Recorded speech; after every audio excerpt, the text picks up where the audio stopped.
Seas Ministries.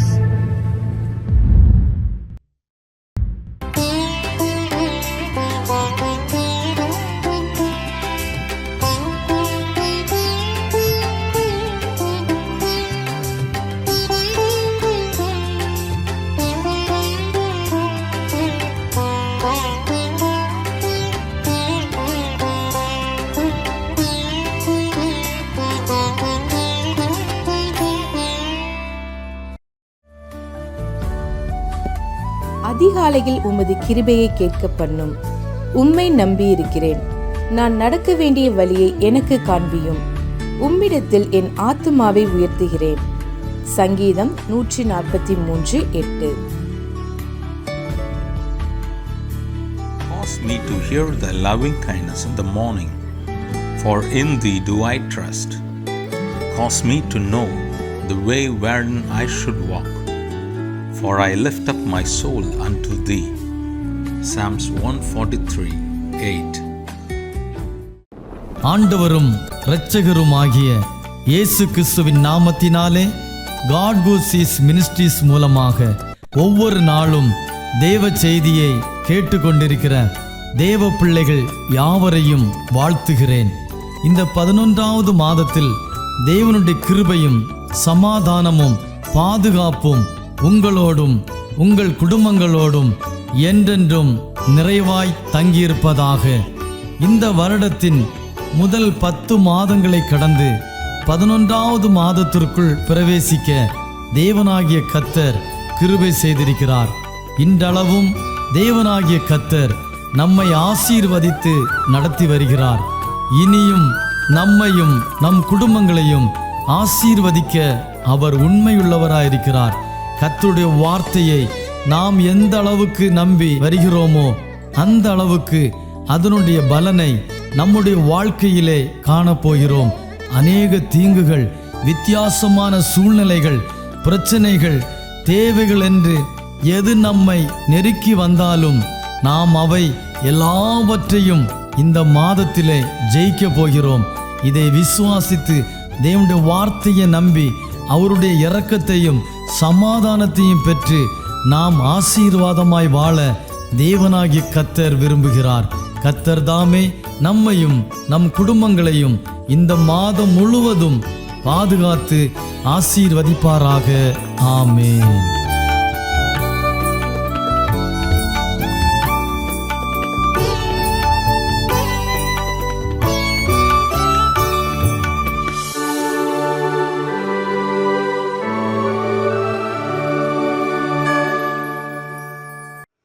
Praise the Lord. ஆண்டவரும் அருமைரட்சகருமாகிய இயேசு கிறிஸ்துவின் மகா பரிசுத்தமுள்ள நல்ல நாமம் மகிமைப்படுவதாக. மறுபடியும் த காட் ஹூ சீஸ் மினிஸ்ட்ரியின் மூலமாக இந்த நவம்பர் மாதத்தில் உங்களை சந்திப்பதிலே மிகுந்த சந்தோஷம் அடைகிறேன். காட் ஹூ சீஸ் மினிஸ்ட்ரியினுடைய ஃபவுண்டர் அண்ட் பிரசிடண்டாய் காணப்படுகிற சகோதரர் தாமஸ்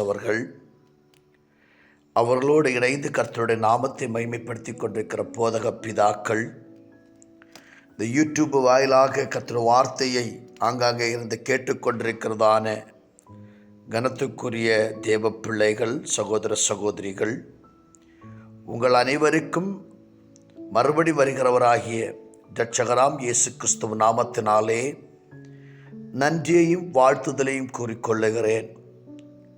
நம்மை விட்டு 10 மாதங்கள் கடந்து போயின. ஆயினும் 10 மாதங்கள் நம்மை விட்டு கடந்து போயின.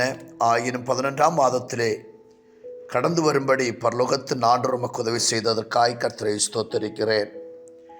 விசேஷமாய் நம்முடைய வாழ்க்கையை ஒன்று அலசி ஆராய்ந்து பார்ப்போமானால் எத்தனையோ பாடுகள், வேதனைகள், உபத்திரவங்கள், கவலைகள், கஷ்டங்கள், நெருக்கங்கள் நாம் எதிர்பார்த்ததுக்கு மாறாக நம்முடைய வாழ்க்கையிலே அநேக துயரங்கள், வியாதிகள், சோதனைகள், பாடுகள், மரணத்தின் தருவாயிலிருந்து வரையிலும் ஆண்டவர் நம்மை மீட்டு ரட்சித்து பாதுகாத்து உயர்த்தி வைத்திருக்கிற மேலான கிருபைகளை நினைத்து என் அன்பின் ஆண்டவரை நன்றி நிறைந்த இதயத்தோடு வாழ்த்துகிறேன், வரவேற்கிறேன். கர்த்தருடைய நாமம் மகிமைப்படுவதாக. இந்த மாதத்திலும் நாம் எரிகோவை பற்றி சில வார்த்தைகளை சிந்திக்கும்படியாய் கடந்து செல்லுகிறோம். இயேசு கிறிஸ்து ஊழியம் செய்ததான பகுதிகளில் ஒரு முக்கிய பகுதி தான் எரிகோ. எரிகோ என்ற வார்த்தையின் அர்த்தம் பேரீச்ச மரங்களின் பட்டணம். அந்த எரிகோ ஒரு காலத்தில் எப்படி இருந்தது, அந்த எரிகோவுடைய குணங்கள் என்ன, அந்த எரிகோவின் மக்கள் எப்படி இருந்தார்கள், அந்த மக்களின் நிலைமை எப்படியாக மாறிற்று என்று சொல்லி இந்த வேத புஸ்தகத்தின் மூலமாய் நமக்கு பார்க்க முடியும். அதற்கு ஆதாரமாய் பரிசுத்த வேத புஸ்தகத்திலிருந்து ஒரு வேத பகுதியை மட்டும் நான் வாசிக்கிறேன், கவனியுங்கள். மார்க்கு எழுதின சுவிசேஷம் 10ஆம் அதிகாரம் அதோட 46வது வசனத்தை வாசிக்கிறேன், கவனியுங்கள். மார்க்கு 10ஆம் அதிகாரம் 46வது வசனம். பின்பு அவர்கள் எரிகோவுக்கு வந்தார்கள். அவரும் அவருடைய சீஷர்களும் திரளான ஜனங்களும் எரிகோவை விட்டு புறப்படுகிற போது தீமேவின் மகனாகிய பர்த்திமை என்கிற ஒரு குருடன் வழி அருகே உட்கார்ந்து பிச்சை கேட்டுக்கொண்டிருந்தான். ஆம் தேவ பிள்ளைகளே, புதிய ஏற்பாட்டிலே 2வது புஸ்தகமாய் காணப்படுகிற மார்க்கு எழுதின சுவிசேஷம், இந்த சுவிசேஷம் மார்க்குவை கொண்டு இரட்சகராம் தேவன் இதை நமக்கு வெளிப்படுத்தி தருகிறார்.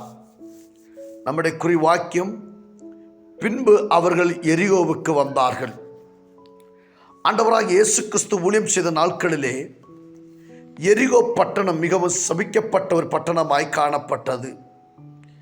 எரிகோ பட்டணத்தை பற்றி ஒரு 6 காரியங்கள் உங்களிடத்தில் சொல்ல விரும்புகிறேன். இந்த எரிகோ பட்டணத்தில் மனுஷர்கள் பெரிய அளவுக்கு சஞ்சரிக்க மாட்டார்கள். காரணம், அது ஒரு சாபம் நிறைந்த பட்டணமாய் காணப்பட்டது. ஆனால் இந்நாட்களில் ஒரு 6 காரியங்கள் எரிகோ பட்டணத்தை பற்றி உங்களுக்கு சொல்லி ஒரே ஒரு காரியத்தை மட்டும் நான் அதிலிருந்து உங்களோடு கூட பேசும்படி விரும்புகிறேன். எரிகோவை பற்றி ஆராய்ச்சியாளர்கள் ஆராய்ந்து பார்க்கும் பொழுது, 1, மண் வளம் நிறைந்த எரிகோ. எரிகோ பட்டணத்தில் காணப்படுகிற பூமியில் மண் நல்ல வளம் நிறைந்த அல்லது உரம் நிறைந்த மண்ணாக காணப்பட்டது. அந்த மண்ணிலே எந்த தானியங்கள் வைத்தாலும் தாராளமாய் வளரும், எந்த கிழங்கு வகைகள் வைத்தாலும் தாராளமாய் விளையும். நல்ல உரம் உள்ளதான எரிகோ. அந்த எரிகோவை பற்றி பண்டிதாக்கள் இப்படி சொல்லுகிறார்கள், எரிகோவின் மண்ணு தேவனால் ஆசீர்வதித்து கொடுக்கப்பட்டதான ஒரு மண்ணு. அந்த மண்ணில் எந்த பொருட்கள் எந்த தானியங்கள் வைத்தாலும் அவர் நினைக்கிறத விட 3 முதல் 10 மடங்கு அதிகமாய் விளையக்கூடியதான ஒரு மண்ணாய் காணப்பட்டது. அப்படி எரிகோ மக்கள் வாழ்ந்து கொண்டிருந்ததான அந்த தேசம் மண்ணு ஆசீர்வதிக்கப்பட்ட ஒரு மண்ணாய் காணப்பட்டது. அந்த மண்ணிலே தாராளம் செடி கொடிகள், தானியங்கள், கிழங்கு வகைகள், மரங்கள் வளருகிற நல்ல ஒரு பூமியாய் காணப்பட்டது எரிகோ. 2, எரிகோவுடைய இன்னொரு குணம் என்று சொன்னால், அந்த எரிகோவிலே தாராளம் ஆரஞ்சுகள் விளைகிறதான ஒரு எரிகோ. நம்முடைய இந்தியா தேசத்திலே நாக்பூர் பகுதியிலே அதிகமாய் ஆரஞ்சுகள் பயிராகிறதான ஒரு இடம்தான், விளைகிற ஒரு இடம்தான் நாக்பூர். அவ்வனமாய் இஸ்ரேலிலே எரிகோ பட்டணத்திலே தாராளம் ஆரஞ்சுகள் விளைகிற ஒரு பட்டணமாய் காணப்பட்டது. அப்படி பண்டிதாக்கள் சொல்லுகிறார்கள். 3, அந்த எரிகோ பட்டணத்திலே 3வது குணம் என்று சொன்னால் பேரீச்சம்பழம் விளைகிறதான எரிகோ. அந்த எரிகோ பட்டணத்தில் தாராளம் பேரீச்சம்பழங்கள் விளைகிறதான ஒரு பட்டணம். தண்ணி கோர வேண்டிய தேவையில்லை. நம்முடைய பாலைவன பகுதிகளாகிய ஹெல்ப் ராஜ்யங்களில் அல்லது சவுதி அரேபியா, துபாய், கத்தர் இந்த மாதிரிப்பட்ட தேசங்களிலே தாராளம் பேரீச்சம்பழம் விளைகிறதான ஒரு பட்டணம். அதுபோல எரிகோபுரம் தாராளம் பேரீச்சம்பழங்கள் விளைகிறதான ஒரு பூமியாய் காணப்பட்டது. 4, அந்த எரிகோவிலே திருடர்கள் தாராளம் உள்ளதான எரிகோவாய் காணப்படுகிறது. எரிகோவில் தாராளம் திருடர்கள் உண்டு.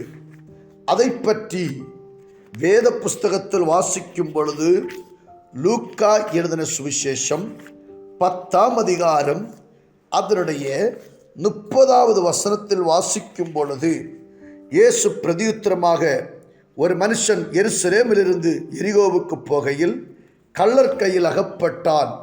அவர்கள் அவன் வஸ்திரங்களை உரிந்து கொண்டு அவனை காயப்படுத்தி குற்றுயிராக விட்டு போனார்கள். அப்பொழுது தற்செயலாய் ஒரு ஆசாரியன் அந்த வழியே வந்து அவனை கண்டு பக்கமாய் விலகி போனான். அந்தபடி ஒரு லேவியனும் அந்த இடத்துக்கு வந்து அவனை கண்டு பக்கமாய் விலகி போனான்.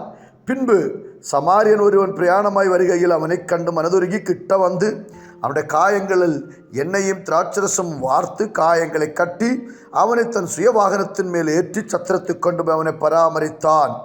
மறுநாளிலே தான் புறப்படும் போது 2 பணத்தை எடுத்து சத்திரத்தான் கையில் கொடுத்து, நீ இவனை விசாரித்துக்கொள், அதிலும் ஏதாகிலும் இவனுக்காக செலவழித்தால் நான் திரும்பி வரும்போது அதை உனக்கு தருவேன் என்றார். பாருங்கள், இங்கே வாசிக்கும் பொழுது எரிகோவிலே தாராளம் திருடர்கள் உள்ளதான ஒரு பூமியாய் காணப்பட்டது. இந்த திருடர்கள் உள்ள பூமியிலே மன நிம்மதியோடு வாழ முடியவில்லை. ஒரு விஷயம், ஒரு மனுஷன் வாசித்த வசனத்தில் 10ஆம் அதிகாரத்தில் 30வது வசனத்தில் வாசிக்கும் பொழுது ஒரு விஷயம், ஒரு மனுஷன் அந்த வழியாக கடந்து சென்ற எரிகோ வழியாக கடந்து சென்றான். அப்பொழுது அவன் தற்செயலாக சில திருடருடைய கையிலே மாட்டினான். அந்த திருடர்கள் அவன் கையில் கிடைத்த போது அவர்கள் செய்ததான காரியங்கள், ஒன்று, அவன் வஸ்திரத்தை உரிந்து அவனை அடித்து காயப்படுத்தி அவனை குற்றுயிராக விட்டு போனார்கள். அதனுடைய அர்த்தம், அவனை மரணத்துக்கு ஏதுவாக தள்ளினார்கள். அவன் சரீரம் முழுவதும் காயப்பட்டது. வாட் ஷால் வி டூ, என்ன செய்ய முடியும் என்று சரி தெரியாமல் இருக்கும்போது அப்படி அவனை குற்றுயிராக விட்டு பேச்சு மூச்சற்றவனாய் வழியோரமாய் ஒரு பிணமாய் காணப்படுகிறான். அந்த நேரத்தில் அந்த பக்கமாக ஒரு லேவியன் வருகிறான், ஒரு ஆசாரியன் வருகிறான். 2 பேர் கண்டு காணாதவர்களாய் கடந்து செல்கிறார்கள். ஆம் தேவ பிள்ளைகளே, நீங்கள் நம்பி இருக்கிறதா நண்பர்கள், உற்றார்கள், உறவினர்கள் உங்கள் தரித்திரமான சூழ்நிலையை கண்டு, உங்களுடைய இக்கட்டான வறட்சியை கண்டு, உங்கள் தரித்திரத்தை கண்டு, உங்கள் பட்டினியை கண்டு காணாதவர்களாய், நீங்கள் உயிருக்குயிராய் நம்பினவர்கள் வரையிலும் காணாதவர்களாய் கடந்து செல்லும் பொழுது, இதோ அந்த பக்கமாக ஒரு சமாரியன், வேறு ஏதோ ஒரு மனுஷன், நம்முடைய கோத்திரத்திலோ குலத்திலோ உட்பட்டவர் அல்ல, நம்முடைய குடும்பத்தில் உட்பட்டவன் அல்ல, முன்பின் தெரியாத ஒரு மனுஷன் வருகிறார். அந்த மனுஷன் தான் சமாரியனாகிய இயேசு கிறிஸ்து. அந்த நல்ல சமாரியனாகிய இயேசு கிறிஸ்து முன்பின் தெரியாத, அடிபட்டு குற்றுயிராக்கப்பட்டு பாதையில் காணப்படுகிற அந்த மனுஷன் தூக்கி எடுத்து தன்னுடைய சுய வாகனத்தின் மீது அவனை ஏற்றி, அவன் குற்றுயிராக்கப்பட்டு காணப்பட்ட காயத்தில் காணப்பட்ட போது அவனுடைய காயங்கள் கழுவும்படியாய் திராட்சரசம் எண்ணெய் கொண்டு அவனுடைய காயத்தை கழுவி அவனுடைய வாகனத்தின் மீது ஏற்றி, கழுதின் மீது ஏற்றி அவன் சத்திரத்தில் கொண்டு போய் அவனை பராமரித்தான். எந்த தீங்குகளும் எந்த பலவீனங்களுக்கும் அவனை ஆளாக்காதபடி சீக்கிரமாய் அவனுக்கு ட்ரீட்மெண்ட் கொடுத்து அவனுடைய காயங்களை கட்டி சீக்கிரமாய் அவனுக்கு ஒரு விடுதலை கிடைக்க வேண்டும் என்று சொல்லி அந்த மனுஷன் கடந்து செல்கிறான். 5, ஊனமுற்றோர் உள்ளதான ஒரு எரிகோ. இங்கே வாசிக்கும் பொழுது மார்க் எழுதின சுவிசேஷத்தில் தான் நமக்கு வாசிக்க முடிகிற 10:46 நான் வாசிக்கும் பொழுது இங்கே பர்த்திமை என்று சொல்லக்கூடியதான ஒரு குருடன், அவன் ஊனமற்றவன். எரிகோவிலே தாராளம் ஊனமற்றவர்கள் இருந்தார்கள். பைபிள் அநேக தெளிவுகள் இருக்கிறது. கைகால் சும்பினவர்கள், கண் பார்வையற்றவர்கள், காது கேளாதவர்கள், இப்படிப்பட்டதான ஊனமுற்றவர்களும் தாராளம் காணப்பட்டார்கள். ஐயோ, சுயமாய் தங்கள் காரியங்கள் செய்ய முடியாதபடி மனுஷ உதவியை நம்பி மனுஷ சகாயத்தை தேடி இருக்கிற பிள்ளைகளுக்கு இயேசு கிறிஸ்து உங்களுடைய ஊனங்களை தொட்டு ஆண்டவர் அற்புதமான சுகத்தை தருவாராக. இன்று மேல் நான் உங்களை விசுவாசத்தோடு கட்டளையிடுகிறேன். மனுஷரை நம்பி வாழுகிற பிள்ளையே, இன்றைக்கு அதை நிறுத்திக்கொள். இயேசுவை நம்பு. கர்த்தர் உன்னை மேன்மைப்படுத்தி வைக்கப் போகிறார். கடைசியாக சாபம் நிறைந்த எரிகோ. பைபிளில் அநேக காரியங்கள், இதுதான் எனக்கு பிரசங்கம் பண்ண வேண்டிய நேரம் போய்விட்டபடினால் சுருக்கமாய் சொல்லுகிறேன். எரிகோ பட்டணம் சாபம் நிறைந்த பட்டணம். யோசுவாவின் புஸ்தகம் 6ஆம் அதிகாரம் அதனுடைய 26, 27. அக்காலத்திலே யோசுவா இந்த எரிகோ பட்டணத்தை கட்டும்படி எழும்பும் மனுஷன் கர்த்தருக்கு முன்பாக சபிக்கப்பட்டிருக்க கடவன். அவன் அதன் அஸ்திபாரத்தை போடுகிற போது தன் மூத்த குமாரனையும் அதன் வாசல்களை வைக்கிற போது தன் இளைய குமாரனை சாக கொடுக்க கடவன் என்று சாபம் கூறினான். இவ்விதமாய் கர்த்தர் யோசுவாவோடு கூட இருந்தார். அவர் கீர்த்தி தேசம் எங்கும் பரவினது. இந்த தேசத்தில் காணப்பட்ட சாபம் பயங்கரமான சாபமாய் காணப்பட்டது. இதற்கு காரணமாய் இருந்தது, இந்த தேசத்தை கெடுக்கும்படி ஈயேல் என்று சொல்லக்கூடிய ஒரு மனுஷன் கடந்து வருகிறான். தேவன் சபித்ததான பூமி. காரணம், தேவன் சபிப்பதற்கு ஒரு 8 காரியங்கள் அங்கே காணப்படும். நேரம் இல்லாதபடினால் நான் அதை சொல்ல விரும்பவில்லை. ஆகிலும் சுருக்கமாய் சொல்லுகிறேன், உங்களை சபிக்கிறவர்களை சபிக்கப்பட்டவனாய் இருப்பான். நீ பட்டணத்திலும் வெளியிலும் சபிக்கப்பட்டிருப்பாய்.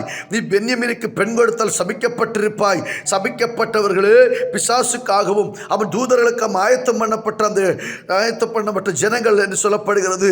நியாயப்பிரமாணத்தில் நிலைத்திராதவன் சபிக்கப்பட்டவன், மரத்திலே தூக்கப்பட்ட எவனும் சபிக்கப்பட்டவன். உங்களுடைய சாபத்தை மாற்றும்படி இரட்சகராம் இயேசு கிறிஸ்து இந்த பூலோகத்தில் கடந்து வருகிறார். ஆகவே இந்த சாபம் பிடித்த தேசத்திலே தேவன் சபித்ததான இந்த பட்டணத்தை மறுபடி தன்னுடைய சுயத்தினாலே, தன்னுடைய பலத்தினாலே, தன்னுடைய அதிகார பலத்தினாலே இந்த தேசத்தை கட்டும்படி ஒரு மனுஷன் கடந்து வருகிறான். அவனை பற்றி, அவனுடைய பெயர்தான் ஈயேல் என்று சொல்லி வாசிக்கிறோம். 1 ராஜாக்கள் 16ஆம் அதிகாரம் 34ஆம் வசனத்திலே நான் சொல்லுகிற காரியங்கள் உண்டு. அந்த ஈயேல், பெத்தேல் ஊரானாகிய ஈயேல் எரிகோவை கட்டுகிறான். அப்பொழுது அவன் அதற்கு அஸ்திபாரம் போடுகிற போது தன்னுடைய மூத்த குமாரன் அபிராமும் அந்த பட்டணத்தின் வாசல்கள் வைக்கிற போது அவருடைய 2வது மகனாகிய செகூவும் மரித்து போனான் என்று சொல்ல காணப்படுகிறது. இன்றைக்கு நம்முடைய குடும்பத்தில் சாபத்தை கொண்டு சுமந்து நடக்கிற தெய்வ பிள்ளையே, உன் வாழ்க்கையிலே தேவனாகிய கர்த்தர் சாபத்தை ஆசீர்வாதமாய் மாற்றுவார். மனுஷனை இனி ஒருபோதும் முன்னுக்கு வர முடியாது. நீ சபிக்கப்பட்டவன் என்று சொல்லி, நீ ஒன்றுக்கு உதவாதவன் என்று சொல்லி ஒதுக்கப்பட்ட இடத்திலே கர்த்தர் உன்னை மேன்மைப்படுத்த அவரால் முடியும். வார்த்தைக்கு ஒப்பு கொடுப்போம். இந்த வார்த்தைகளினால் பரலோகத்தின் ஆண்டவர் உங்களை ஆசீர்வதிப்பாராக. ஆமேன், ஆமேன், ஆமேன். தொல்லை கஷ்டங்கள் சோர்ந்திடும், துன்பம் துக்கம் வரும், இன்பத்தில் துன்பம் நேர்ந்திடும், இருளாய் தோன்றும் எங்கும், சோதனை வரும் வேளையில் சொற்கேட்கும் செவியிலே, பாரத்திலிருந்து ஜெயம் வரும், பரன் என்னை காக்க வல்லோ.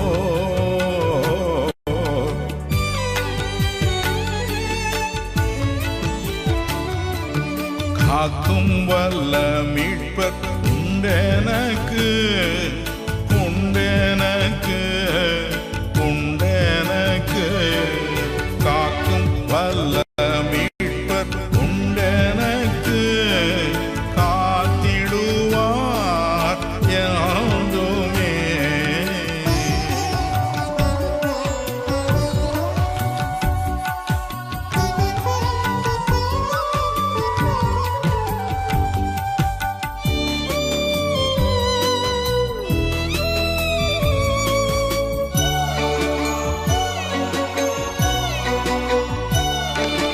ஐயம் இருந்ததோர் காலத்தில் ஆவி கூரையை வாழ்த்தான், மீட்பருதீர பலத்தான் சத்துருவை வென்றே.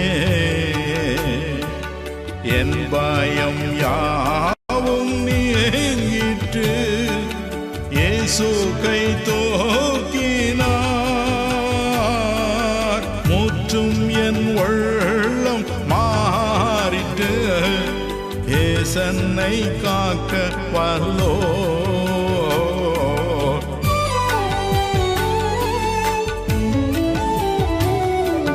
காக்கும் வல்ல மீட்பர் உண்டெனக்கு, உண்டெனக்கு.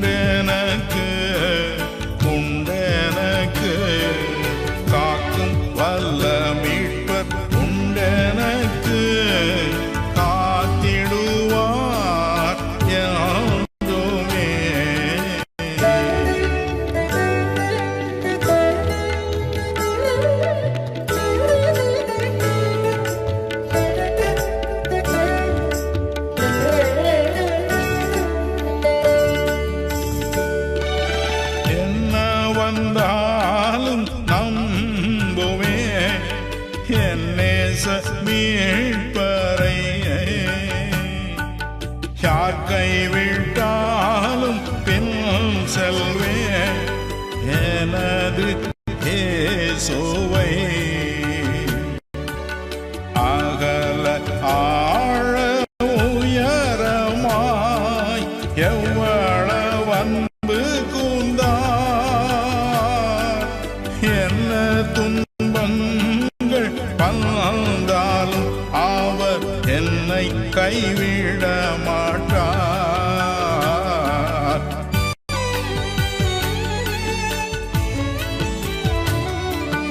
காக்கும் வல்ல மீட்பர் உண்டெனக்கு, உண்டெனக்கு, உண்டெனக்கு. காக்கும் வல்ல மீட்பர் உண்டெனக்கு, காத்து